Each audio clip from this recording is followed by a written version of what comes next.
was at one time the star attraction at the World Wildlife Zoo in the West Valley, Orion, the tiger cub. And like other cubs born there, he received his fair share of the spotlight. But tonight, Fox 10 investigates and sheds some light on what happens to these tiger cubs like Orion once the cameras go away. Well, surprisingly, many don't remain at the zoo. And where they end up has a lot of people worried about the future of the species. Tonight, Steve Kraft puts in focus the travels of one tiger cub.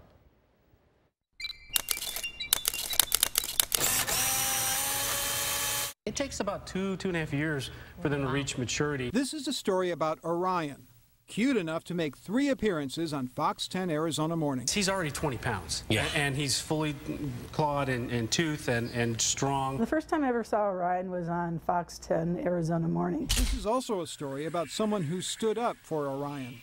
Carol Urban is an engineer by trade. Her passion is photography. I ended up going to World Wildlife Zoo. And I'm an amateur photographer, so I decided I wanted to take his photos. Shots of him playing, shots of him sleeping. The tiger cub was born in April at Wildlife World Zoo, just west of Phoenix. Not an unusual event. In fact, 13 tiger cubs have been born there since 2007. Well, let's be clear. We don't just breed tigers for the sake of breeding tigers. While trying to hold on to a 5-foot alligator, we met with Wildlife World Zoo Director of Conservation, Dr. Grace Stafford, and owner Mickey Olson. Our mission here is to create a family environment that's friendly and a place where children and parents and grandparents can learn about animals and learn to appreciate them. Well, good luck in PA. Thank you. All right, good to see you, Dr. Gray. And that's the final time we'll see. That's it. That's Orion. it. Not all the tigers born at Wildlife World Zoo stay there. After his last appearance on Fox 10, Orion hit the road. He was a featured guest on a talk show in Los Angeles. Then he was given to a small zoo in the mountains of northeastern Pennsylvania called Claws and Paws. Here's video of him playing in his enclosure last August. Carol Urban watched it with us. He has one little ball to play with. He has no water. Tigers love to climb and play in water, and I don't see any water for him. The exhibits are inappropriate. They do not meet his needs as a species. The video was shot by an investigator for One World Conservation. After Carol Urban called, looking for help, she didn't think Orion was in a good home. One World Conservation has built a campaign around Orion. Carrie Kearns runs it. We would like to have Orion confiscated. This is to us is kind of an upscale petting zoo. Neither Olson nor Stafford viewed the video from Claws and Paws. Olson said he's been there. Well, I personally visited Claws and Paws about 3 to 4 years ago, and I thought their facility was adequate. Adequate doesn't sound like much of a ringing endorsement of the place. We also asked, is Wildlife World Zoo responsible for animals they give away? Not exactly, according to Stafford. We have to put our faith into our regulating body, which is the USDA. And actually, the process works because, trust me, if someone has a complaint, the USDA responds in a timely fashion. The United States Department of Agriculture, or USDA, does regulate zoos, including small roadside zoos like Claws and Paws. When they find something wrong, the USDA writes a citation. The ones that they had to do with it being primarily a zoo in the forest, so they have a well-forested site, and there were a few fences that a tree limb had come down in a windstorm. There is a USDA complaint about a downed tree trunk at Claws and Paws, but we also found this about expired medication. Quote, the use of expired medical material on regulated animals is not considered to be acceptable. Another report for the petting zoo. It found numerous holes in the wood on the back outer wall exposing nail heads and pieces of jagged wood. This one for a sick beaver in capybara. The notice says the animals need to be brought to the attention of the attending veterinarian to provide adequate veterinary care. In all fairness, the reports do not include information on how soon the zoo followed up, but they clearly provide snapshots of what's going on at the zoo. And there are 43 of them since 2003. They do a good job educating the public in the Scranton area. Maybe so. Most zoos are educational. But what about this? A warning notice from the USDA to Vincent Hall, the owner of Claws and Paws, for, quoting now, failure to construct a facility of such material and of such strength as appropriate for the animals involved. What really concerns me is I look at this cage and it's like, that's the size of my garage. Besides appealing for Orion's removal, One World Conservation just filed complaints about this camel with a nasty-looking knee and a leopard with what appears to be some sort of skin disease. There was a black female leopard. She's 6 to 8 years of age, and her condition is pretty horrendous. She needs immediate vet care. If we were to find that a facility was chronically not meeting up to its obligations, not just to us, but to the animals themselves, then we would take corrective action. This is Vincent Hall holding Orion last July, on the day of his arrival. He had no response to our questions about the USDA reports, and he declined any comment on camera. With Orion being so young, and at this time of year, he's going to be coming into the area where he's going to be exposed to extreme temperatures. We're concerned about the shelter and him being exposed to those temperatures. It does tend to get a bit cold and snowy in the Pocono Mountains of Pennsylvania this time of year.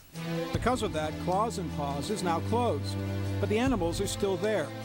The owner's son sent us his photo of 2 white tigers blending in well with recent snows.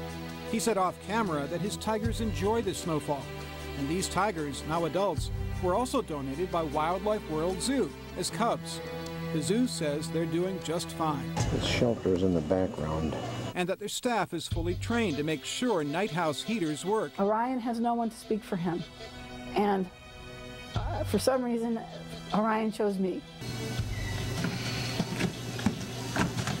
Apparently someone was listening. Just days ago, Claws and Paws and Wildlife World Zoo had a change of heart, deciding to return Orion to Wildlife World Zoo. He's there now, under quarantine while his new habitat is ready. Hopefully, he'll have more than a garbage can to play with. He's just too cute of a little guy. Wildlife World Zoo and Claws and Paws maintain they've done nothing wrong, that their critics are overzealous animal rights activists, misguided people who don't know the facts about animal care. It's not for us to decide, it's up to you. Maybe you should do your own fact-finding. Check in on Orion later this year. I can promise you we will. Welcome back, Orion. Both Claws and Paws and Wildlife World Zoo say the only reason Orion is being returned is because Claws and Paws ran out of time and money to build a new enclosure. Orion's had an interesting year, clearly. But when it comes to the tiger trade, he's the lucky one. It's a tourist trap, and some say it's also a tiger death trap. But what goes on behind closed doors after hours is shocking. Some tigers are even treated like trash. Next, the unbelievable video exposing what is going on at this so-called Tiger Temple. Fox 10 News is back. Oh, we just told you that a tiger cub, Orion, born at the Wildlife World Zoo in the West Valley, was eventually given to a small roadside zoo back east, a zoo that had a history of problems. Well, now Orion is coming back to Arizona, but it got us wondering, what else can happen to tigers in captivity? Turns out Orion is one very lucky cat. Steve Kraft continues our special In Focus.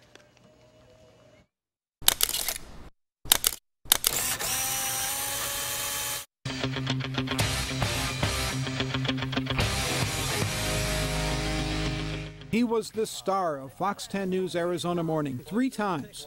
Orion, the Bengal tiger cub, born at Wildlife World Zoo last April. Boy, it doesn't take long for them to grow, does it, Dr. Gray? No, it doesn't. But later, Orion was shipped to a small roadside zoo in Pennsylvania called Claws and Paws. Orion's case is not unique. Remember Raja and Nash? 2 tiger cubs named after the Phoenix Suns' backcourt at the time. They were also born at Wildlife World Zoo, and Nash is still there. But Raja ended up at the Texas Landfill Management Company near Dallas. It sounds like the punchline to a bad joke. But as far as we know, Raja is okay. Apparently, the company's owner likes to collect exotic animals. He's not alone. In the United States, we have, close to 7,000 tigers and exotics that are being bred here. Carrie Kearns runs One World Conservation. She worries about tigers still in the wild. If the tigers continue to go the way that they're going, it's very possible that tigers will be extinct in the wild. by the time my daughter hits high school. And the thousands more that live in captivity. An average person can go and file for a $25 permit with USDA and purchase a tiger cub online for about $400. Remember what happened in Ohio last month?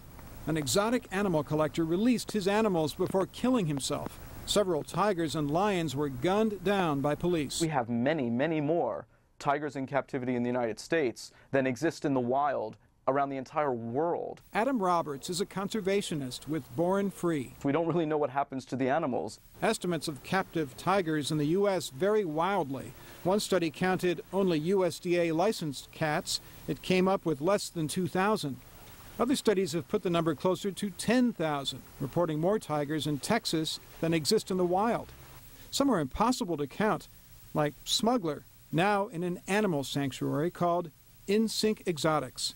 At least not while he was in the hands of drug smugglers. They have a cat there named Smuggler that was brought them not much older than Orion, and he was brought across the border by drug dealers from Mexico. Even tigers held captive in their native lands don't fare much better.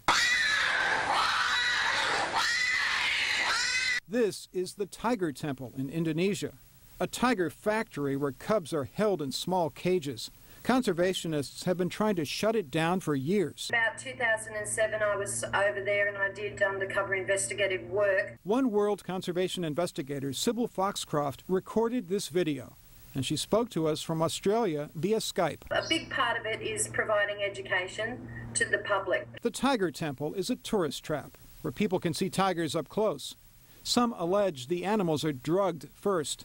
It's also a death trap for tigers who end up there. What is presented to the public when they walk through those gates is purely for the public, to allure the public.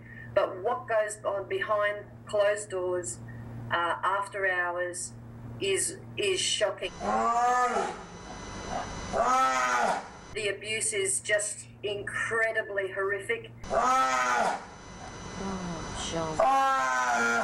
It gets worse for unwanted tigers. Then the animal ends up either in a meat factory, a canned hunting facility. Canned hunts in some states and parts of Africa are well documented. Which is really sad because when the animal comes out of the cage to be shot by the hunter, generally they're so humanized that they'll come up and let you pet it before you shoot it. And certain tiger parts are thought to be medicinal in Asia.